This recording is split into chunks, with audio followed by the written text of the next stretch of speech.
నమస్కారం బహుజన్ టైమ్స్ కి స్వాగతం. హెడ్లైన్ చూద్దాం. ఈ రోజే లోక్సభ స్పీకర్ ఎన్నిక. స్పీకర్గా ఓం బిర్లా ఎన్నిక లాంఛనమే అంటున్న విశ్లేషకులు.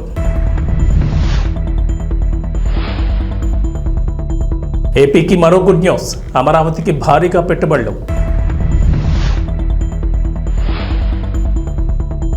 కేంద్ర నిబంధనలు అమలు చేస్తున్నాం. ఎన్హెచ్ఎం బకాయిలు విడుదల చేయండి సీఎం రేవంత్.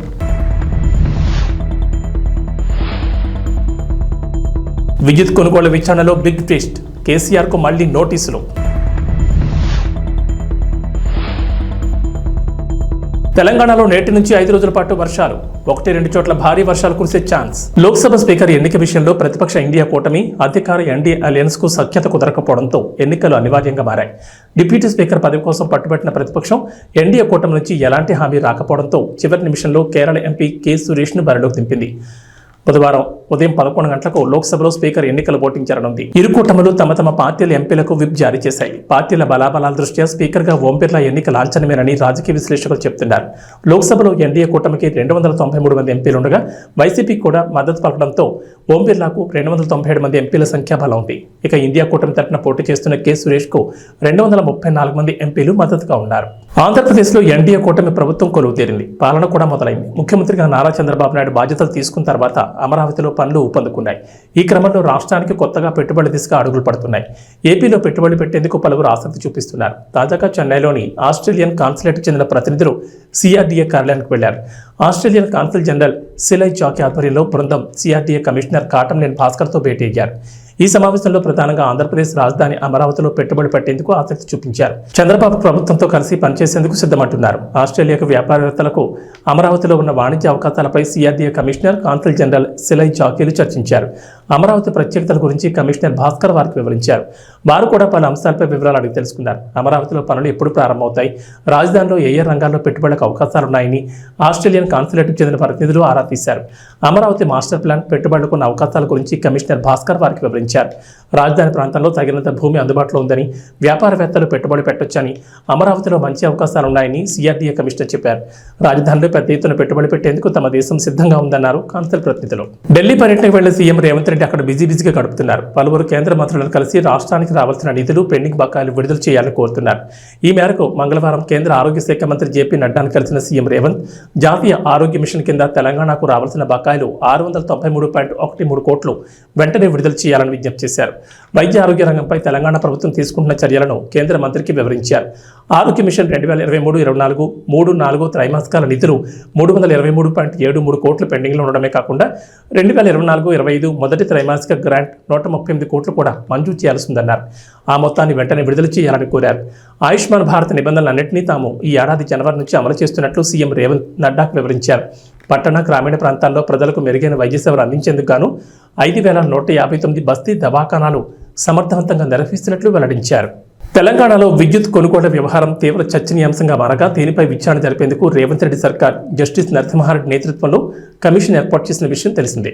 ఈ కమిషన్ ఛత్తీస్గఢ్ విద్యుత్ కొనుగోళ్లు, యాదాద్రి, భద్రాద్రి థర్మల్ ప్లాంట్ నిర్మాణాలకు సంబంధించిన అంశాలపై విచారణ చేస్తున్న నేపథ్యంలో బీఆర్ఎస్ అధినేత మాజీ సీఎం కేసీఆర్కు జూన్ 11వ తేదీన నోటీసులు జారీ చేసిన విషయం తెలిసిందే. కాగా ఆ నోటీసులపై 12 పేజీల లేఖతో ఘాటుగానే స్పందించారు. అయితే కమిషన్ మరోసారి కేసీఆర్కు నోటీసులు ఇచ్చింది. ఇప్పటి వరకు కమిషన్ వచ్చిన సమాచారంపై కేసీఆర్ అభిప్రాయం ఏంటో చెప్పాలంటూ నోటీసులో కమిషన్ అడిగింది. అయితే రెండోసారి నోటీసులు ఈ నెల 19వ తేదీన ఇవ్వగా ఈ విషయం తాజాగా వెలుగులోకి వచ్చింది. అయితే ఈ నోటీసులపై ఈ నెల 27వ తేదీలోపు వివరణ ఇవ్వాలని కేసీఆర్ను కమిషన్ ఆదేశించింది. కేసీఆర్తో పాటు మాజీ మంత్రి జగదీష్ రెడ్డికి మరికొంతమందికి కూడా విద్యుత్ కమిషన్ నోటీసులు జారీ చేసింది. విశాఖపట్నం వైఎస్ఆర్సీపీ మాజీ ఎంపీ ఎంవీవీ సత్యనారాయణకు ఏపీ హైకోర్టులో ఎదురుదెబ్బ తగిలింది. హైగ్రీవా సంస్థకు చెందిన భూముల విషయంలో విశాఖపట్నం 6వ పోలీస్ స్టేషన్లో నమోదైన కేసుల వ్యవహారంలో కోర్టు మధ్యంతర ఉత్తర్వులు ఇవ్వలేమని తేల్చెప్పింది. ఈ కేసు ఎఫ్ఐఆర్ దశలోనే ఉందని, అరెస్ట్ నుంచి రక్షణ కల్పిస్తూ ఈ దశలో ఎలాంటి మధ్యంతర ఉత్తర్వులు ఇవ్వలేమని కోర్టు తెలిపింది. అవసరమైతే ముందస్తు బెయిల్ పిటిషన్ దాఖలు చేయాలని హైకోర్టు సూచించింది. ఈ పిటిషన్పై కౌంటర్ దాఖలు చేయాలని ప్రతివాదులైన పోలీసులు, ఫిర్యాదుదారులను ఆదేశించింది. ఈ మేరకు విచారణను 2 వారాలకు వాయిదా వేసింది కోర్టు. హైగ్రీవా ఇన్ఫ్రాటెక్కు చెందిన సిహెచ్ జగదీశ్వరుడు 6వ పోలీసులకు మాజీ ఎంపీ సత్యనారాయణపై ఫిర్యాదు చేశారు. విశాఖ జిల్లా ఎండాడ గ్రామంలోని తమ విలువైన భూములు కాజేసేందుకు ఎంఓయూ పేరిట ఖాళీ పత్రాలపై సంతకాలు తీసుకున్నారని ఆరోపించారు. దీంతో పోలీసులు సత్యనారాయణతో పాటుగా మరికొందరిపై కేసు నమోదు చేయగా ఈ కేసును కొట్టేయాలని మాజీ ఎంపీ ఎంవీవీ హైకోర్టును ఆశ్రయించారు. వైఎస్ఆర్సీపీ ప్రధాన కార్యదర్శి సజ్జల రామకృష్ణారెడ్డి చిక్కులో పడ్డారు. ఆయనపై నెల్లూరు జిల్లాకు చెందిన మైన్స్ యజమాని బద్రీనాథ్ సిఐడికి ఫిర్యాదు చేశారు. సజ్జలతో పాటుగా సజ్జల భార్గవరెడ్డి, మాజీ మంత్రి కారుమూరు నాగేశ్వరరావు అల్లుడు సందీప్, నెల్లూరు జిల్లా వైఎస్ఆర్సీపీ నేతలు బిరదవోలు శ్రీకాంత్ రెడ్డి, కొడవలూరు ధనుంజయ రెడ్డికి ఈ దోపిడీలో భాగస్వామ్యం ఉందని ఆరోపించారు. 2 ఏళ్లుగా తమ పొలాల్లో వైఎస్ఆర్సీపీ నేతలు అక్రమంగా తవ్వకాలు జరిపారన్నారు. ఏకంగా 550 కోట్ల నుంచి 800 కోట్ల విలువైన క్వార్ట్జ్ను దోపిడీ చేశారన్నారు. ఈ వ్యవహారం మొత్తం సజ్జల రామకృష్ణారెడ్డి కనుసన్నల్లో జరిగిందని బద్రీనాథ్ ఆరోపించారు. సైదాపురం మండలం జోగుపల్లిలో తమకు 240 ఎకరాల పొలం ఉందన్నారు బద్రీనాథ్. వాటిలో 8 గనులకు అనుమతి ఉందని, కానీ అవి వివాదంలో ఉన్నాయన్నారు. అక్కడ తవ్వకాలు చేయొద్దని కోర్టు స్టే ఇచ్చిందని, అయినా సరే అప్పటి ప్రభుత్వ సలహాదారు సజ్జల రామకృష్ణారెడ్డి కనుసన్నల్లో 2 ఏళ్లు దోపిడీ చేశారన్నారు. వైఎస్ఆర్సీపీ నేతలు సజ్జల భార్గవ్, మాజీ మంత్రి కారుమూరు నాగేశ్వరరావు అల్లుడు సందీప్లు ఈ దోపిడీలో ఉన్నారన్నారు.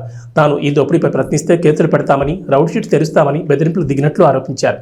కోర్టు ఉత్తర్వులను ఉల్లంఘించి అక్రమ మైనింగ్ పాల్పడ్డ వారిపై చర్యలు తీసుకోవాలని బద్రీనాథ్ సిఐడిని కోరారు. AP deputy CM Pawan Kalyan Varahi అమ్మవారి దీక్షను చేపట్టారు. మంగళవారం జనసేన పార్టీ కేంద్ర కార్యాలయంలో ఉదయాన్నే పూజలు నిర్వహించి వారాహి అమ్మవారి ఆరాధనతో దీక్ష స్వీకరించారు. వేద పండితుల మంత్రోచ్చారణల మధ్య అమ్మవారికి ప్రత్యేక పూజలు చేశారు. 11 రోజుల పాటు పవన్ కళ్యాణ్ వారాహి అమ్మవారి దీక్షలో ఉండనున్నారు. దీక్షలో భాగంగా పాలు, పండ్లు, ద్రవాహారం తీసుకుంటారు. గత ఏడాది జూన్లో పవన్ కళ్యాణ్ వారాహి విజయయాత్ర చేపట్టారు. ఆ యాత్ర సందర్భంలోనూ వారాహి అమ్మవారికి పూజలు నిర్వహించి దీక్ష చేపట్టారు. ఆంధ్రప్రదేశ్కు చెందిన senior IAS KS Srinivasaraju VRS తీసుకున్నారు. శ్రీనివాస్ వీఆర్ఎస్ కోసం దరఖాస్తు చేసుకోగా ఏపీసీఎస్ నీరబ్ కుమార్ ప్రసాద్ ఉత్తర్వులు జారీ చేశారు. 2001 ఆంధ్రప్రదేశ్ ఐఏఎస్ బ్యాచ్కు చెందిన శ్రీనివాసరాజు 2011లో విశాఖపట్నం డిప్యూటీ కమిషనర్గా ఉన్న సమయంలో టీటీడీ జేఈఓగా నియమితులయ్యారు. ఆ తర్వాత నుంచి జేఈఓగా బాధ్యతలు తీసుకుని 2019 జూన్ వరకు 8 ఏళ్లు 2 నెలల పాటు టీటీడీ జేఈఓ బాధ్యతల్లో కొనసాగారు. శ్రీనివాసరాజు నల్లారి కిరణ్ కుమార్ రెడ్డి, చంద్రబాబు నాయుడు ప్రభుత్వాల్లో జేఈఓగా విధులు నిర్వహించిన సంగతి తెలిసింది. ఆయన టీటీడీలో తనదైన ముద్ర వేశారు. 2019లో వైఎస్ఆర్సీపీ ప్రభుత్వం అధికారంలోకి వచ్చిన తర్వాత ఆయన ఇంటర్ కేడర్పై తెలంగాణ రాష్ట్రానికి వెళ్లారు. ఈ ఏడాది మార్చి నెలతో డిప్యూటేషన్ గడువు ముగియడంతో పొడిగింపు కోసం క్యాట్ను ఆశ్రయించారు. అయితే డిప్యూటేషన్ పొడిగింపునకు అనుమతి రాకపోవడంతో తిరిగి ఏపీకి వచ్చేశారు. జనగామ జిల్లా కొడకండ్ల మండల కేంద్రంలో ఓ బాధితురాలి ఇంట్లో గుప్త నిధులు ఉన్నాయంటూ ఆ బాధితురాల దగ్గర నుంచి వేములవాడకు చెందిన కడమంచి రజనీకాంత్ గుప్త నిధులు ఉన్నాయంటూ నమ్మబలికి 9,20,000 తీసుకుని మరోసారి పూజ చేయాలంటూ 7 లక్షలు కట్టాలని అనడంతో బాధితురాలు పోలీసులను ఆశ్రయించగా కొడకండ్ల ఎస్ఐ శ్రావణ్ కుమార్ వారి సిబ్బందితో కలిసి నిందితులు నరసింహ, సురేష్లను పట్టుకుని డబ్బులను రికవరీ చేసి డీసీపీ ఆధ్వర్యంలో మీడియా ముందు ప్రవేశపెట్టి రిమాండ్కి తరలించారు. ఈ సందర్భంగా జనగామ డీసీపీ రాజేంద్ర మహన్ నాయక్ మాట్లాడుతూ గుప్త నిధులు ఉన్నాయంటూ గ్రామాల్లో ముఠాలు సంచరిస్తున్నారని, వారి మాటలు నమ్మొద్దని, ఇలాంటి వారు ఎవరైనా తారసపడితే పోలీసులకు సమాచారం ఇవ్వాలని తెలిపారు. కేసు ఛేదించడానికి సిపి ఆదేశాల మేరకు డీసీపీ జనగామ రాజమహేంద్ర నాయక్ ఆధ్వర్యంలో ఏసీపీ వర్ధన్నపేట అంబట్ నరసయ్య, సిఐ పాలకుర్తి గట్ల మహేందర్ రెడ్డి పర్యవేక్షణలో కొడకండ్ల ఎస్ఐ బండి శ్రావణ్ కుమార్, అతని సిబ్బంది, హెడ్ కానిస్టేబుల్ శ్రీనివాస్ సిబ్బందితో ఈ కేసును ఛేదించడానికి కష్టపడ్డ వారికి డీసీపీ జనగామ క్యాష్ రివార్డ్ అందజేసి వారిని అభినందించారు.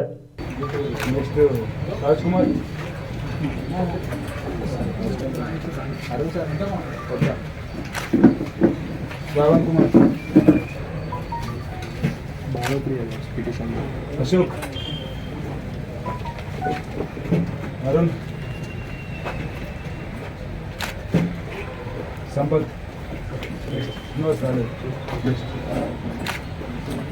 श्रीनिवास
అనంతపురం జిల్లా గుత్తి మండలం కరటికొండ గ్రామ సమీపంలోని 44 జాతీయ రహదారి పక్కన ఉన్న రాయల్ ధాబా గత 20 సంవత్సరాలుగా లైసెన్స్ లేకుండా నిర్వహిస్తున్నారు. ధాబా నిర్వాహకుడు అధికారులను ఏ లెవెల్లో మేనేజ్ చేస్తుంటాడో అర్థమవుతుంది. ఆ ధాబాలో తిన్న ఒక వ్యక్తి జిల్లా కలెక్టర్ ఫిర్యాదు చేశాడు. ఫుడ్ను అధిక ధరలకు విక్రయించడమే కాకుండా నాణ్యత లేని పదార్థాలతో పాటు రోజుల తరబడి నిలవించిన మాంసాన్ని వండి అనారోగ్యానికి గురి చేస్తున్నారని ఫిర్యాదు చేశాడు. ఈ నేపథ్యంలో జిల్లా కలెక్టర్ ఉత్తర్వులతో జిల్లా ఫుడ్ ఇన్స్పెక్టర్ తస్లీంకు రిఫర్ చేసి తనిఖీ చేయమని ఆదేశాలు జారీ చేశారు. ఈ తరుణంలో ధాబాను తనిఖీ చేయడానికి వెళ్లిన మహిళా అధికారిని తస్లీమపై డాబా నిర్వాహకుడు రాముతో పాటు అక్కడున్న వ్యక్తులు తమ డాబాలోని ఎందుకు పరిశీలిస్తున్నారని మీ అంతు చూస్తామంటూ బెదిరిస్తూ అసభ్య పదజాలతో దూషించారని మీడియాకు తెలిపారు. ఫుడ్ ఇన్స్పెక్టర్ వచ్చిందని సమాచారం తెలుసుకున్న మీడియా సిబ్బంది కవరేజ్ చేయడానికి వెళ్లిన వారిపై కూడా దురుసుగా ప్రవర్తించారు. ఫ్రిడ్జ్లో కొన్ని రోజుల నుంచి నిల్వ ఉంచిన మసాలాలతో పాటు బాయిల్ చేసిన మాంసాన్ని అందులో ఉంచారు. అదేవిధంగా పెరుగులో కూడా ఈగలు చనిపోయి ఉన్న పెరుగును ఫ్రిడ్జ్లో ఉంచారని గడువు తీరిన సోయాసులను గుర్తించి సీజ్ చేశారు. వాటితో పాటు కిచెన్లో ఎక్కడ చూసినా అపరిశుభ్రత నెలకొంది. వీటితో పాటు అధిక స్థాయిలో కలర్లను వాడుతూ ప్రజల రోగాల బారిన పడేందుకు కారణమవుతున్నారని తెలిపారు.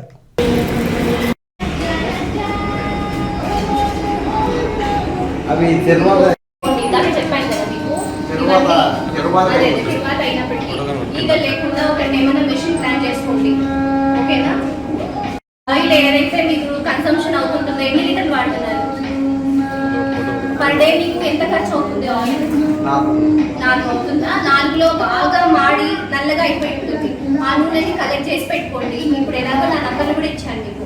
వాళ్ళు వచ్చి కలెక్ట్ చేసుకొని మీ దగ్గర ఏజెన్సీ ఉంటుందన్నమాట, అది బయోడీజిల్గా కన్వర్ట్ చేస్తారు.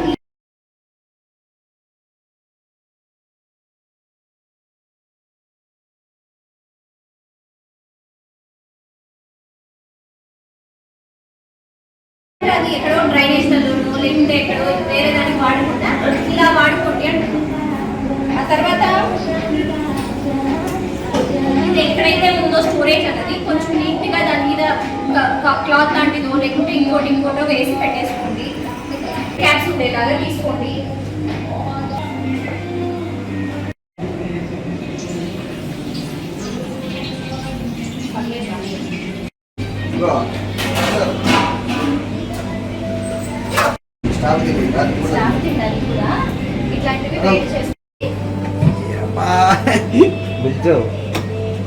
ఉంది అని తెలుస్తుంది. బిల్లు అడిగితే మా దగ్గర చికెన్ మటన్ 1000 ఉంటాయి, 1000 లక్ష ఉంటాయి.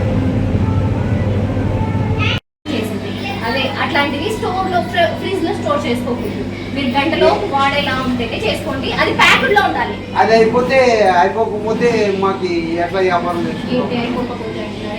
అందుకే నేను ఏమంటున్నానంటే చాలా తక్కువగా కలుపుకొని పెట్టండి. ఎక్కువ మోతాదులో ఎంత వ్యాపారం చేస్తున్నా మీరే చెప్తారు. ఇంతనే చేసుకుంటా రాపా ఇంకా సాలరా.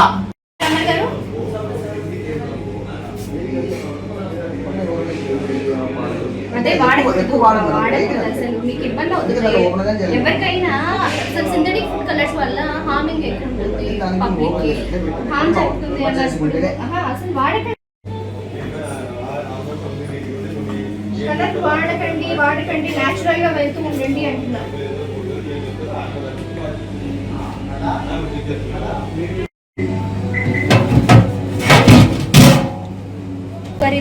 ఇప్పుడే మేడం, ఇప్పుడే చేశారా? దేనికి వాడుతున్నారు ఇది?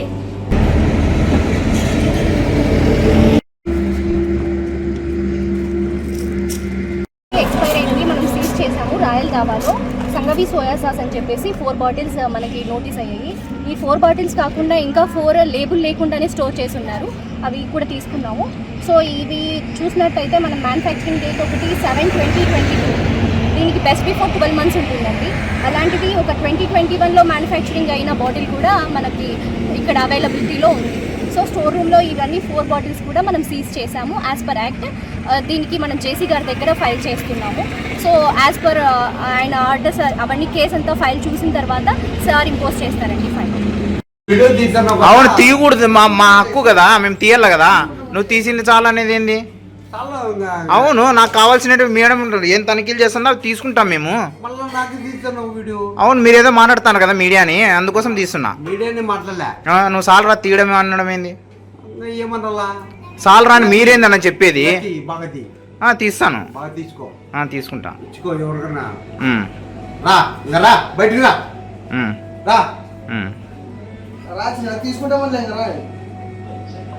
ఓకే అండి అందరికీ ఇవాళ కలెక్టరేట్ నుంచి మనకి కంప్లైంట్ రావడం జరిగింది. రాయల్ డాబాలో కల్తీ జరుగుతుంది, ఆహారానికి సంబంధించి నాణ్యత లేదు అని చెప్పేసి. సో దాన్ని బేస్ చేసుకొని మనం ఇవాళ రైడ్ చేయడం జరిగింది. రాయల్ డాబా గుత్తి హైవే మీద, గుత్తి టు కర్నూలు హైవేలో సిచ్యువేటెడ్ అయింది అండి ఇది.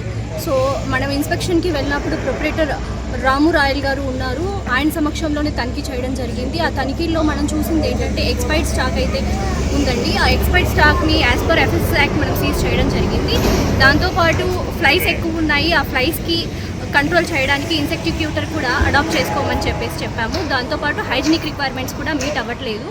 ఫుడ్ హ్యాండ్లర్స్ కూడా గ్లౌజ్, క్యాప్స్, ఆ తర్వాత వాళ్ళకు ఉండే గోర్లు కూడా కత్తిరించుకోవాలి. అలాంటి మినిమం హైజీన్ కూడా మెయింటైన్ చేయట్లేదు. వాళ్ళకి అదే రెక్టిఫై చేసుకోమని చెప్పడం జరిగింది.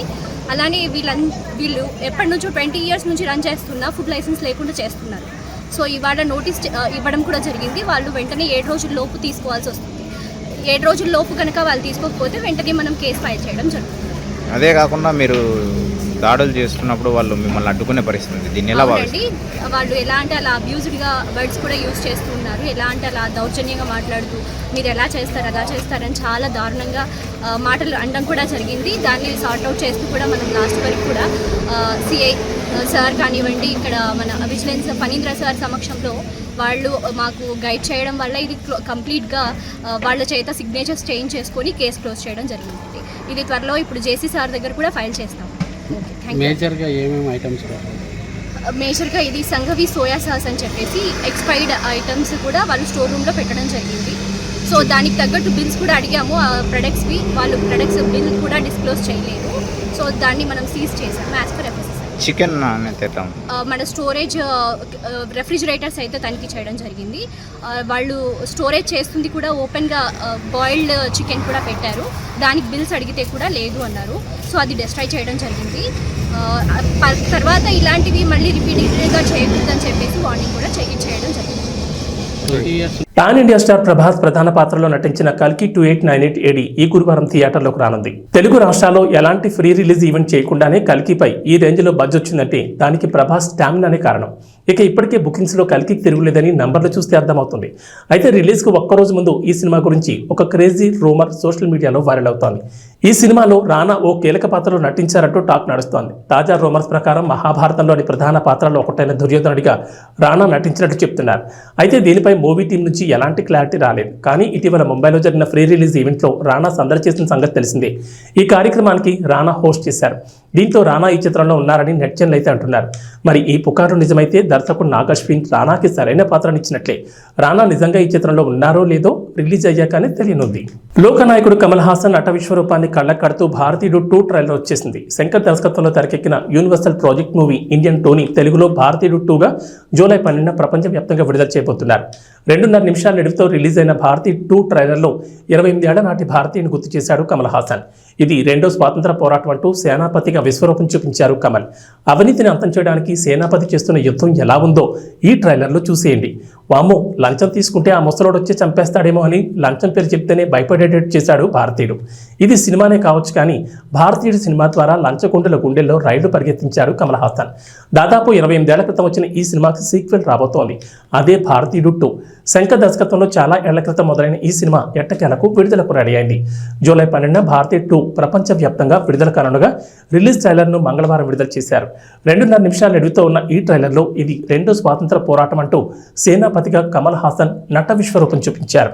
అమెరికా విండీస్ సంయుక్తంగా ఆతిథ్యమిస్తున్న T20 ప్రపంచ కప్ సూపర్ 8 దశ ముగిసింది. దీంతో సెమీస్కి చేరే 4 జట్లపై ఉత్కంఠకు తెరపడింది.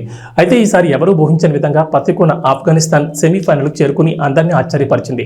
బంగ్లాదేశ్పై థ్రిల్లింగ్ విక్టరీతో ఆఫ్ఘన్ సెమీస్కు దూసుకొచ్చింది. దీంతో ఆఫ్ఘనిస్తాన్తో పాటు భారత్, ఇంగ్లాండ్, దక్షిణాఫ్రికా సెమీఫైనల్ బెర్తులు కన్ఫర్మ్ చేసుకున్నాయి. ఇక మొదటి సెమీస్లో ఆఫ్ఘనిస్తాన్తో దక్షిణాఫ్రికా తలపడనుండగా రెండో సెమీస్లో భారత్, ఇంగ్లాండ్ తలపడనున్నాయి. గురువారం ఈ 2 మ్యాచ్లు జరగనున్నాయి. ఇదిలా ఉంటే ఈసారి T20 ప్రపంచ కప్ గెలిచే జట్టు విషయమై పాకిస్తాన్ మాజీ పేసర్ షోయబ్ అఖ్తర్ తన యూట్యూబ్ ఛానల్లో ఆసక్తికర వ్యాఖ్యలు చేశాడు. T20 వరల్డ్ కప్ గెలిచేందుకు 100% అర్హత టీమిండియాకే ఉందన్నాడు. ఈసారి T20 ప్రపంచ కప్లో తప్పకుండా భారత్ విజయం సాధిస్తుందని పాకిస్తాన్ మాజీ ఫాస్ట్ బౌలర్ జోసిన్ చెప్పాడు. ఇక సూపర్ 8లో సెయింట్ లూసియా వేదికగా జరిగిన తన ఆఖరి మ్యాచ్లో రోహిత్ తన సేన ఆస్ట్రేలియాపై అద్భుతమైన ప్రదర్శనతో ఆకట్టుకున్న విషయం తెలిసిందే. 24 పరుగుల తేడాతో విజయం సాధించి గ్రూప్ 1లో అగ్రస్థానంలో నిలిచింది. దీంతో జూన్ 27న ఇంగ్లాండ్తో సెమీఫైనల్ పోరుకు సిద్ధమైంది. తెలంగాణ వాతావరణంలో ఈసారి విభిన్న వాతావరణం నెలకొంది. మే నెలలో ఎండలు దంచుకొట్టాల్సిండగా అనూహ్యంగా వర్షాలు కురిశాయి. ఇక జూన్ నెలలో వర్షాలు కురవాల్సిండగా ఎండలు కాస్తున్నాయి. జూన్ మొదటి వారంలోనే నైరుతి రుతుపవనాలు రాష్ట్రంలో ప్రవేశించినా ఇప్పటికీ ఆశించినంతగా వర్షాలు కురవడం లేదు. విత్తనాలు విత్తిన రైతులు వర్షం కోసం ఎదురు చూస్తున్నారు. కొన్ని జిల్లాల్లో మినహా మిగిలిన ప్రాంతాల్లో వర్షాలు తక్కువగా ఉన్నాయి. అయితే నేటి వాతావరణ పరిస్థితి ఎలా ఉందనేది హైదరాబాద్ వాతావరణ కేంద్ర అధికారులు వెల్లడించారు. అధికారులు వెల్లడించిన ప్రకారం నేటి నుంచి 5 రోజుల పాటు రాష్ట్రంలో వర్షాలు కురుస్తాయి. ఓ మోస్తరు నుంచి భారీ వర్షాలు కురిసే ఛాన్స్ ఉందని వెల్లడించారు. ఏబీ బులెటిన్ విశేషాలు. నమస్కారం.